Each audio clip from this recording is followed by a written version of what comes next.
Assalamualaikum warahmatullahi wabarakatuh. Bayangkan suatu pagi yang tenang di Madinah, di halaman Masjid Nabawi, para sahabat duduk mengelilingi Rasulullah Shallallahu Alaihi Wasallam, mendengarkan petuah tentang bagaimana Islam mengajarkan kasih sayang bukan hanya kepada manusia, tetapi juga kepada seluruh makhluk hidup. Seekor burung lewat, seekor kucing berjalan santai, dan udara dipenuhi ketenangan. Namun tiba-tiba Rasulullah Shallallahu Alaihi Wasallam mengangkat tangannya dan berkata, ada makhluk-makhluk yang boleh bahkan harus kita bunuh, bukan karena benci, tapi karena mereka membawa bahaya.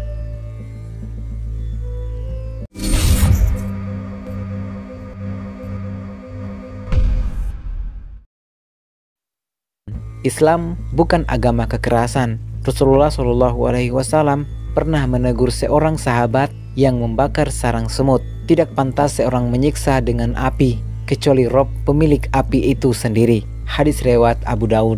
Pesan ini jelas, setiap hewan memiliki hak hidupnya. Namun ketika keberadaannya mengancam manusia, keselamatan jiwa lebih diutamakan. Prinsip ini sejalan dengan kaidah fikih. Tidak boleh membahayakan diri sendiri dan orang lain. Hadis riwayat Ibnu Majah. Rasulullah Shallallahu Alaihi Wasallam menjelaskan ada 5 hewan fasik, hewan pengganggu yang boleh dibunuh, bahkan ketika sedang ihram di tanah suci. Rasulullah Shallallahu Alaihi Wasallam bersabda, 5 binatang berbahaya yang boleh dibunuh meskipun sedang berihram, yaitu tikus, kalajengking, burung gagak, burung raja wali, dan anjing gila. Hadis riwayat Bukhari dan Muslim. Mari kita telusuri satu persatu.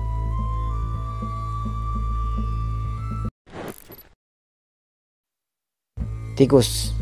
Di masa Rasulullah Shallallahu Alaihi Wasallam, tikus bukan hanya menggerogoti makanan, tapi juga membawa penyakit. Bahkan ada kisah seorang bayi digigit tikus saat tidur. Membunuh tikus adalah bentuk perlindungan, bukan kebencian. Sains modern mengonfirmasi bahwa tikus membawa puluhan penyakit berbahaya, seperti leptospirosis dan pes.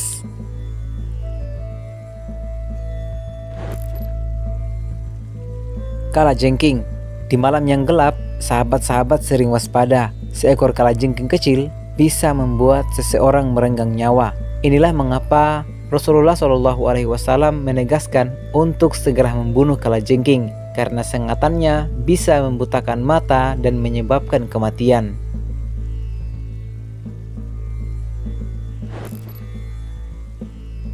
Burung gagak. Di ladang penduduk Madinah, gagak sering menjadi perusak panen. Mereka mencuri biji-bijian dan merusak hasil pertanian. Gagak termasuk hewan yang dibolehkan dibunuh bila mengganggu, bukan untuk hiburan, tetapi demi menjaga keberlangsungan hidup.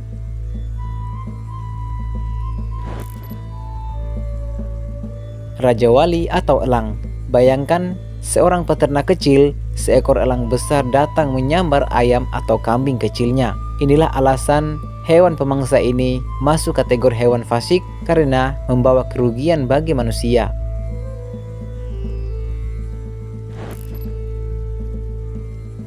Anjing gila. Mungkin ini yang paling membahayakan. Seekor anjing yang terjangkit rabies bisa menularkan penyakit mematikan, bukan hanya pada hewan, tetapi juga manusia. Rasulullah Shallallahu Alaihi Wasallam menegaskan anjing gila boleh dibunuh untuk melindungi jiwa. Ini bukan kebencian pada anjing, karena anjing yang sehat tetap boleh dirawat untuk berburu atau menjaga ternak, tetapi murni demi keselamatan.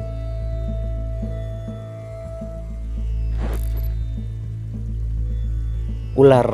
Suatu hari, seorang sahabat mendengar suara desisan ular di rumahnya. Ia segera mengusirnya, tetapi ular itu tetap bertahan, maka ia membunuhnya. Ketika kisah ini sampai ke Rasulullah, beliau bersabda, bunuhlah ular, terutama ular yang ekornya terpotong dan ular yang bergaris putih di punggungnya, karena keduanya dapat membuat buta dan menggugurkan kandungan. Hadis riwayat Muslim. Namun Rasulullah Shallallahu Alaihi Wasallam juga mengajarkan adab khusus. Jika ular itu berada di rumah di Madinah, beri peringatan 3 kali, karena sebagian ular bisa jadi jelmaan jin.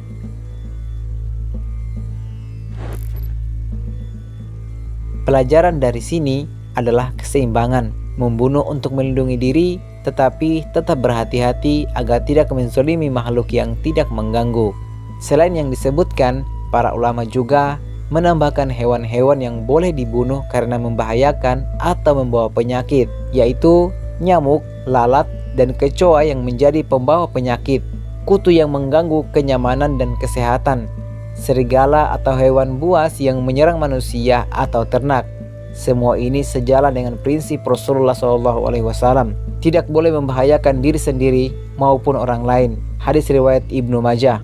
Tapi ingat, meskipun membunuh diperbolehkan, adabnya tetap harus dijaga. Rasulullah SAW bersabda, sesungguhnya Allah telah menetapkan ihsan dalam segala hal. Jika kalian membunuh, bunuhlah dengan cara yang baik, dan jika kalian menyembelih, sembelihlah dengan cara yang baik. Hadis riwayat Muslim. Artinya tidak boleh menyiksa, tidak boleh membakar, dan tidak boleh membunuh untuk hiburan.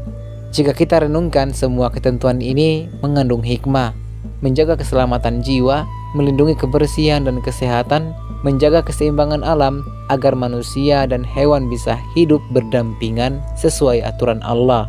Sahabat Arus Waktu, Islam adalah agama rahmat. Hewan bukan musuh kita, mereka juga makhluk Allah. Namun ketika seekor hewan membawa bahaya, membunuhnya adalah bagian dari ikhtiar menjaga diri dan keluarga. Dan ingatlah sabda Rasulullah SAW, sesungguhnya rahmat Allah akan turun kepada orang yang penyayang, bahkan kepada hewan. Hadis riwayat Ahmad. Maka berbuatlah adil, jaga yang tidak mengganggu, dan singkirkan yang membawa mudarat, selalu dengan cara yang diajarkan Rasulullah SAW. Jika menurutmu video ini bermanfaat bagimu, jangan lupa untuk like, komen, share, dan subscribe ke channel Arus Waktu agar kamu tidak ketinggalan video-video selanjutnya. Wassalamualaikum warahmatullahi wabarakatuh.